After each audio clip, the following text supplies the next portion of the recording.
Et notre invité politique ce matin, c'est Boris Vallaud. Bonjour. Bonjour. Merci beaucoup d'être avec nous, député des Landes, porte-parole du Parti Socialiste. Et vous êtes auteur de ce livre, Un esprit de résistance. C'est chez Flammarion. On va en parler tout à l'heure. On est ensemble pendant 20 minutes pour une interview en partenariat avec la presse quotidienne régionale, représentée par Stéphane Vernet. Bonjour Stéphane. Bonjour. Stéphane qui dirige le bureau parisien du journal Ouest France. On commence par le climat, Boris Vallaud. Le Sénat examinera cet après-midi le texte sur un éventuel référendum climat, le projet de loi constitutionnel. Le Sénat n'est pas d'accord avec l'Assemblée. Hier, vous avez sans doute vu cette une du journal du dimanche sur un référendum qui serait enterré, ce qu'Emmanuel Macron a démenti dans l'après-midi à Strasbourg en disant qu'il faut laisser travailler le Parlement. Est-ce que vous croyez encore qu'un référendum aura lieu ? Écoutez, je crois qu'il est souhaitable. Je crois que la cause est suffisamment importante pour que tout soit mis en œuvre, pour, construire le compromis républicain qui transcende les familles politiques et qui est comme seul objet la préservation de notre environnement dans un moment très grave de déséquilibres environnementaux et climatiques. Donc oui, j'ai comme vous lu la une d'un journal généralement bien informé quand il s'agit de ce qui se passe dans le gouvernement et qui n'était pas rassurant et qui semblait tirer par anticipation les conclusions d'un débat parlementaire qui n'est pas achevé. Est-ce que je m'étonne de la méthode, tant j'ai le sentiment qu'en réalité, l'exécutif tient le débat parlementaire pour un exercice de style. Non, mais il faut aller au bout. Il faut, comme nous l'avons fait, nous, socialistes à l'Assemblée nationale, défendre un texte, défendre des propositions qui vont dans le sens de celles du gouvernement. Les sénateurs socialistes le font ici, et je crois qu'il faut attendre de voir où nous en sommes. Mais jusqu'où vous êtes prêt à aller ? À l'Assemblée, vous avez voté, vous, la version du gouvernement. Absolument. Est-ce que vous êtes prêt à un compromis avec la version du Sénat, ou ce référendum, il doit avoir lieu sur la version du gouvernement ou bien d'autres ? Écoutez, je ne connais pas encore la version qui sortira du Sénat. Vous avez vu celle qui est sortie de la Commission, qui a enlevé le mot « garantir », qui fait référence à la Charte de l'environnement ? Qui est en effet en retrait. Il faut continuer de travailler, de convaincre. Je crois qu'il faut aller à un référendum. Si cela doit améliorer le cadre juridique dans lequel nous allons ensuite légiférer, je crois que tout. Mais référendum sur quelle version ?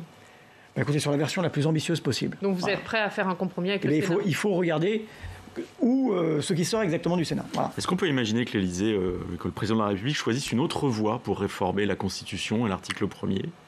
Écoutez, je pense notamment à la réunion du Congrès à l'automne, ça c'est envisageable. Écoutez, je ne sais pas quelles sont ses intentions.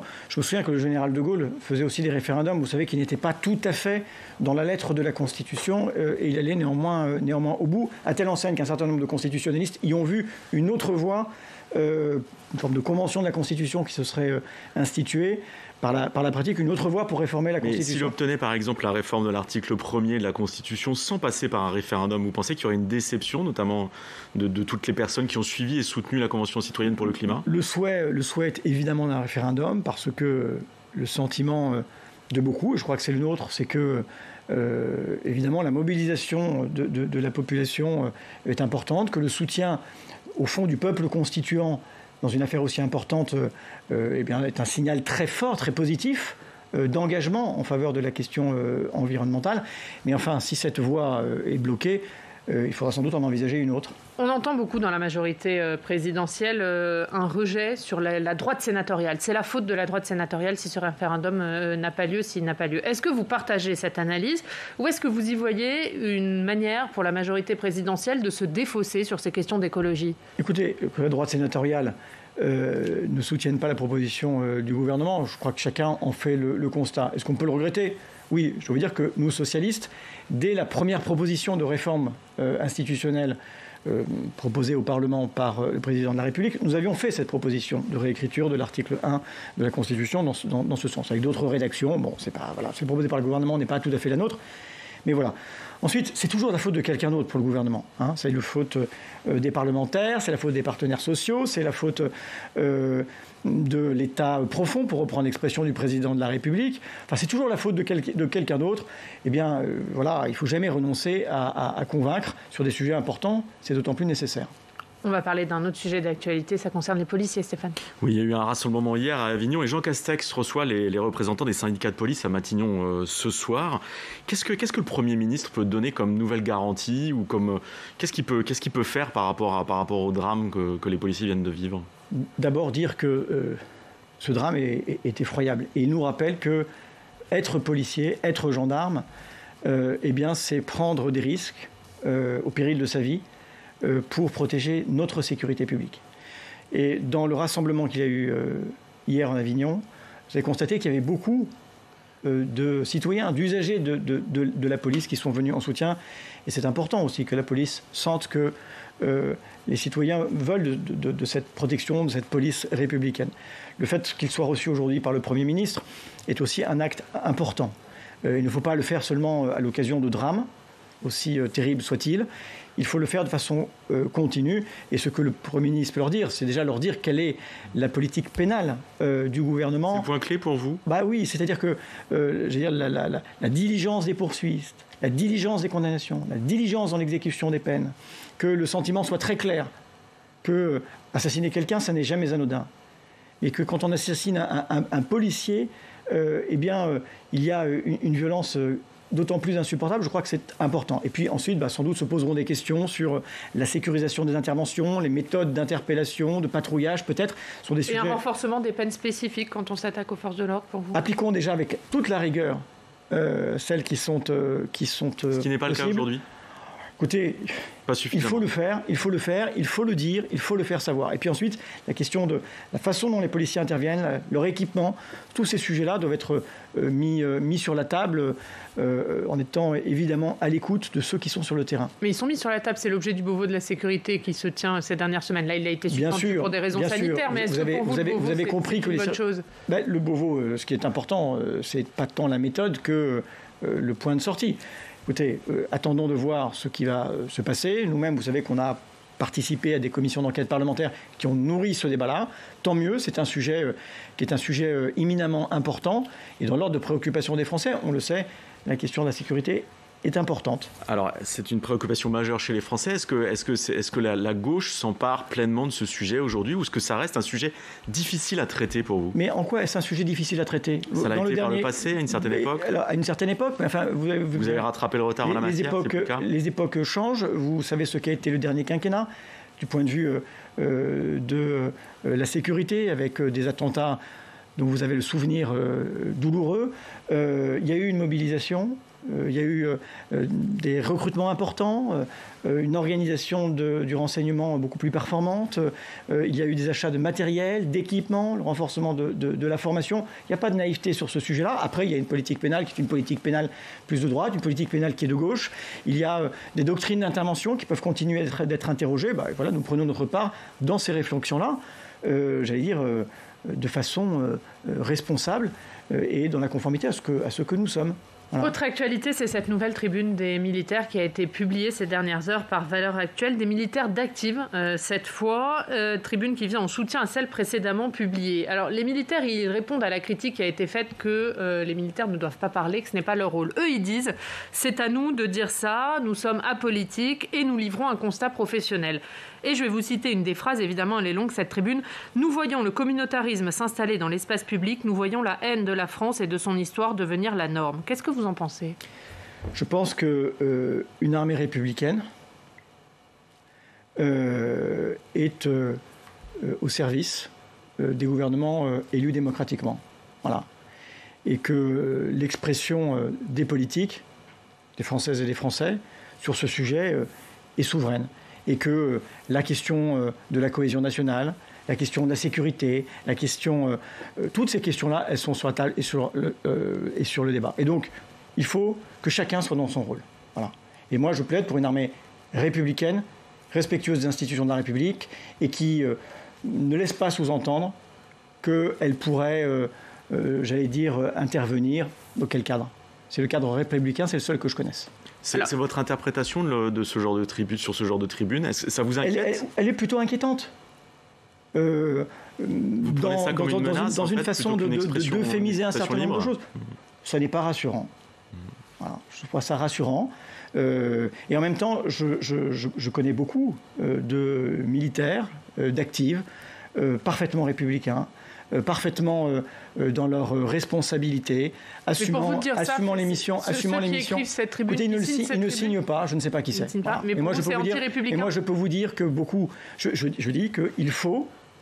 c'est pas par hasard si ça n'est pas signé, qu'ils disent qui ils sont.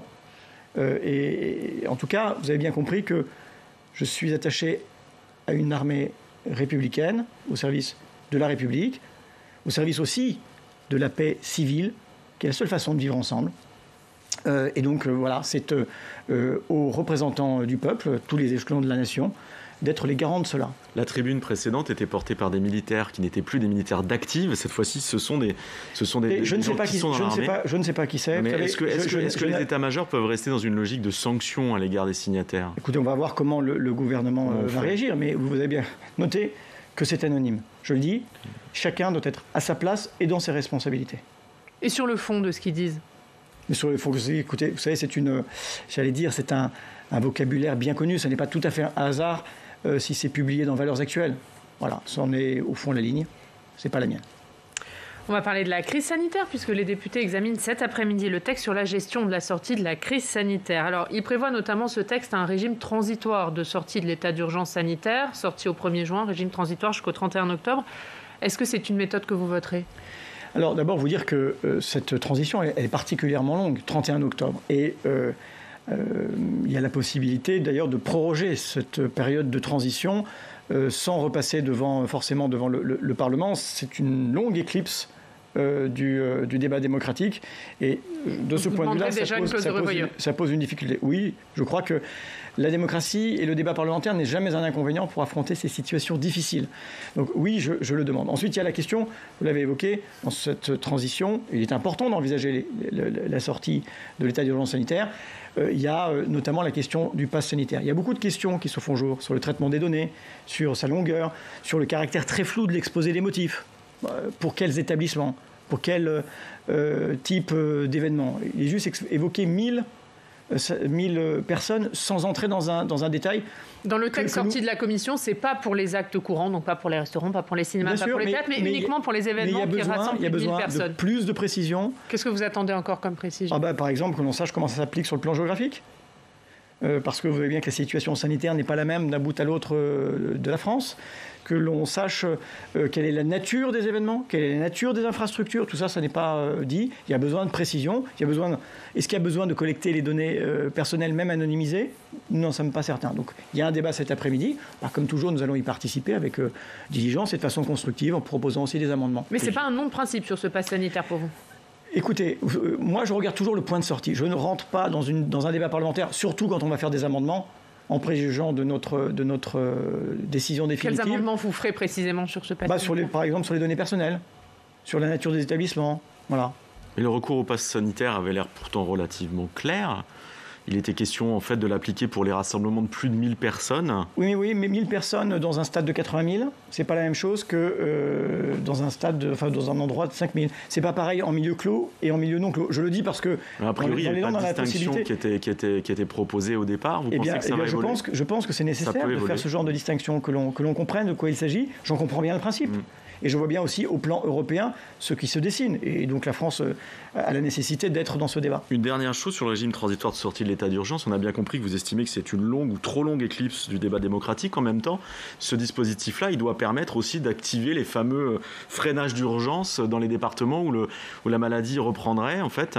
Est-ce que c'est pas nécessaire quand même de pouvoir garder ce cadre-là ? La réflexion qui était la nôtre, au fond, la critique en creux, et je sais que c'est compliqué, c'est que si nous devons nous habituer à vivre, si le régime ordinaire de la vie, c'est vivre avec le virus, eh bien c'est une législation ordinaire qui doit s'appliquer avec la théorie des circonstances exceptionnelles qui peut permettre de prendre des mesures de freinage. C'est ça que nous disons. Par ailleurs, je fais le constat, et je crois que c'est le président du Sénat qui l'avait chiffré, que nous avons plus légiféré par ordonnance au jour où nous nous parlons que durant la guerre d'Algérie. C'est évidemment un problème démocratique important. Voilà, et donc j'ajoute que cette sortie de l'état d'urgence sanitaire, elle n'est pas indifférente à la question de la levée du confinement, des seuils de contamination que le gouvernement s'est fixés. Je m'inquiète un peu du divorce entre le conseil scientifique et le gouvernement de ce point de vue-là. Il n'est pas indépendant non plus du rythme de vaccination. Et il va y avoir, je crois, un effort supplémentaire, mais je regarde ce qui se fait en Allemagne, en Espagne, en Italie, et je vois que on vaccine ça marque le plus. Pas chez nous. Je trouve que ça marque le pas. Voilà. Et qu'on a besoin, évidemment, d'être toutes et tous mobilisés. C'est ce que je vois dans nos territoires. Et vraiment, je leur rends hommage. Les médecins, les infirmiers, les pharmaciens sont très mobilisés. Cette crise sanitaire elle a des conséquences sociales, notamment pour la jeunesse. Jeudi dernier, l'Assemblée nationale a une nouvelle fois rejeté votre proposition de loi sur le RSA, portée avec François Ruffin pour la France insoumise, RSA jeune. Le gouvernement, lui, il défend des aides plus ciblées qui vont vers l'insertion, vers l'accompagnement, vers l'emploi. Est-ce qu'ils n'ont pas raison ? Mais il faut les deux. Le problème du gouvernement, c'est qu'il aime bien avoir raison tout seul. Moi, je dis, un jeune, une solution, c'est très bien. Tant mieux si on y arrive. Mais sauf que je vois plein de jeunes qui sont sans solution. Je vois aussi plein d'étudiants qui, en dépit des dispositifs qui ont été mis en place, continuent de grossir les rangs des banques alimentaires, continuent d'être obligés de rendre leur appartement parce qu'ils n'ont pas retrouvé leur petit boulot qui permet de payer le loyer. Et donc, je dis, c'est l'un et l'autre. Et quand je regarde le rapport rendu public par la FAGE, le syndicat étudiant, ce week-end, sur la question de savoir si des dispositifs ont permis de faire reculer cette misère de la jeunesse. La réponse est malheureusement non. Et donc il faut faire plus. Et un minimum jeunesse, ce qui était notre proposition, ce qui était la proposition portée par François Ruffin la semaine dernière avec l'ouverture du RSA, ce minimum jeunesse, c'est sortir la tête de l'eau, ne serait-ce que dans cette période de crise. À chaque fois, il a été proposé à la majorité que le RSA soit ouvert le temps de la crise. Il sera toujours loisible de revenir dessus et de ne pas le prolonger. Dans votre essai « Un esprit de résistance », Boris Vallaud, vous proposez également la création d'un compte personnel d'activité en disant que c'est un des combats qui pourrait conditionner l'avenir de la gauche. Est-ce que cette formule que vous proposez ne ressemble pas un petit peu à ce qu'envisageait le gouvernement en matière, quand il parlait du revenu universel d'activité, le RUA, qui finalement n'est pas fait? Pas du tout. Ça n'a rien à voir. D'abord, le RUA, vous savez, ça fait partie de ces diversions. Il n'existe pas pour l'instant. Ça fait partie de ces diversions. On nous dit, vous inquiétez pas, c'est quand on avait proposé l'expérimentation du revenu de base, vous inquiétez pas, il y aura le revenu universel d'activité. En fait, il n'y a rien du tout. Bon. Ben non, oui. On nous dit l'accompagnement, on attend le service public de l'accompagnement, il n'arrive pas. La réflexion qui est la mienne, c'est que nous sommes au cœur d'une révolution avec des transformations économiques, sociales qui vont être considérables. Il faut construire l'industrie de demain avec les ouvriers d'aujourd'hui. Il faut construire l'agriculture de demain avec les agriculteurs d'aujourd'hui. Il ne faut laisser personne au bord du chemin. Et donc, nous devons avoir un modèle social qui apprivoise le hasard. Aujourd'hui, les transitions professionnelles, c'est un saut dans le vide et on aura probablement beaucoup de transitions professionnelles. Il y a plein de gens qui n'arrivent pas à se créer des droits par des formes atypiques d'emploi. Comment on se crée des droits ? C'est là qu'il y a une passerelle avec le RUA, enfin ce que devait être le RUA en fait. Sur je ne sais pas ce que serait. Vous savez, moi je parle des choses quand elles existent. Pas quand elles sont un slogan. Voilà. Et donc je dis, ce système-là, un compte qui permet de gérer les transitions professionnelles, qui permet de lier, de prendre en compte les temps de vie, une sorte de banque des temps, eh bien tout ça me paraît important. Apprivoiser le hasard, ne laisser personne au bord de la route, ne pas faire de la transition environnementale une aventure catastrophique, mais une odyssée pleinement enthousiasmante. Voilà, je crois que c'est tout à fait possible. C'est ce que l'on propose. Évidemment, c'est pas ce que le gouvernement propose. On va reparler de votre livre, mais on va parler du Parti socialiste. Il y a 40 ans, le 10 mai 1980, François Mitterrand accédait donc au pouvoir. Hier, plusieurs socialistes étaient réunis au Creusot. Il y avait François Hollande, il y avait Lionel Jospin, il y avait Anne Hidalgo. Il n'y avait pas Olivier Faure, le premier secrétaire du PS. Il défilait dans les marches pour le climat. Pourquoi ce choix ? Parce que la question climatique est une question importante, que le combat du socialisme, il ne s'est pas arrêté à la conquête du pouvoir en mai 1981. Donc, ça veut dire que Mitterrand, c'est derrière pour le Parti socialiste ? Ça veut dire que le socialisme, c'est toujours devant. Voilà. Et que on regarde évidemment mai 81, non pas comme une Madeleine ou comme une nostalgie, mais comme une source d'inspiration, comme, j'allais dire, un souffle. François Mitterrand arrive après 23 ans d'opposition, avec cet esprit d'union de la gauche qui porte cette élection. Eh bien, nous, on travaille. Vous savez, il y a un retour de la question sociale qui est d'une extrême violence. Vous avez évoqué la question des jeunes, mais il y a 10 millions de pauvres.